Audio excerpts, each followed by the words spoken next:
Saudara yang dikasihi oleh Tuhan kita Yesus Kristus, pagi hari ini kita akan mendengarkan kebenaran firman Tuhan dari Ayub pasal 3 ayat 21 sampai 26.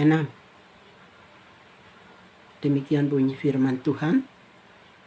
Mengapa terang diberikan kepada yang bersusah-susah dan hidup kepada yang pedih hati, yang menantikan maut, yang tak kunjung tiba, yang mengejarnya lebih daripada menggali harta terpendam, yang bersukaria dan bersorak-sorai dan senang bila mereka menemukan kubur, kepada orang laki-laki yang jalannya tersembunyi, yang dikepung Allah, karena ganti rotiku adalah keluh kesahku, dan keluh kesahku tercurah seperti air.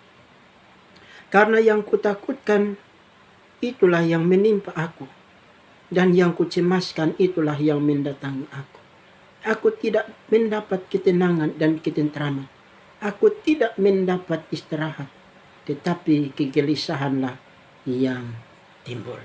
Saudara yang dikasihi oleh Tuhan kita Yesus Kristus, firman Tuhan pada pagi hari ini, tema renungan kita adalah persimpangan jalan.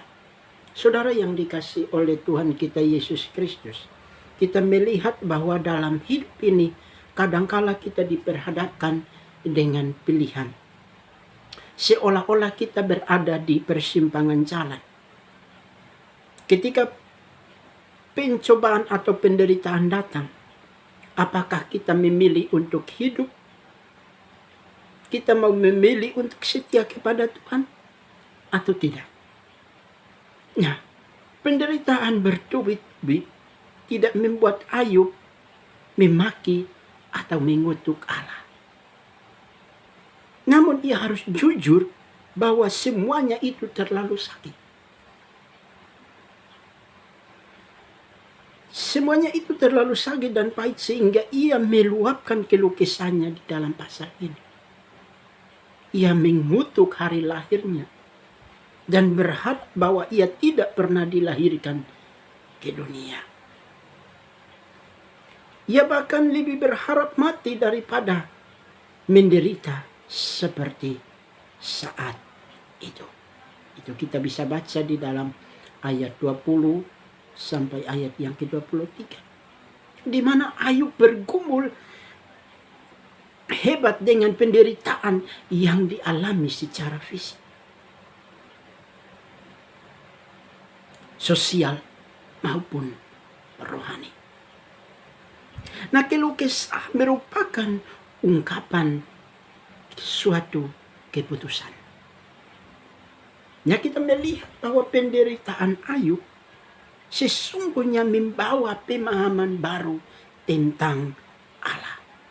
Sehingga konsep-konsep pengertian tentang Allah yang selama ini dipegang mulai dirombak. Ia kembali belajar melihat siapa Allah yang ia percayai. Nah, hal ini seolah-olah menempatkan Ayub pada sebuah persimpangan jalan. Akankah dia mengutuk Allah lalu meninggalkannya? Ataukah ia tetap percaya dan setia dan berharap kepada Tuhan? Saudara yang dikasihi oleh Tuhan kita Yesus Kristus, ingatlah bahwa Tuhan tidak bisa diukur dan dibatasi dengan perasaan serta penderitaan yang kita alami. Kebaikan dan pemeliharaan Tuhan tidak bisa diukur dengan konsep kita yang sempit dan tidak sempurna. Ia adalah Tuhan, pencipta dan penguasa seluruh ciptaannya. Dan ia sangat mengasihi kita. Tetapi itu tidak berarti kita akan selalu terhindar dari penderitaan.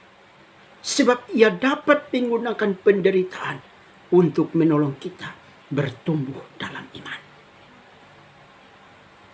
Dan perlu kita sadar, sesungguhnya tujuan akhir hidup kita bukanlah kesenangan diri ataupun kemudahan hidup. melainkan untuk kemuliaan Tuhan. Disebab itu, ketika penderitaan datang, ingatlah bahwa Allah mengasihi kita. Dan tidak ada hal apapun yang dapat memisahkan kita dari kasih-Nya Tuhan. Kita percaya dan setia kepada Tuhan, sehingga nama Tuhan dimuliakan melalui hidup kita. Kiranya firman Tuhan pagi hari ini menolong dan memberkati kita semua.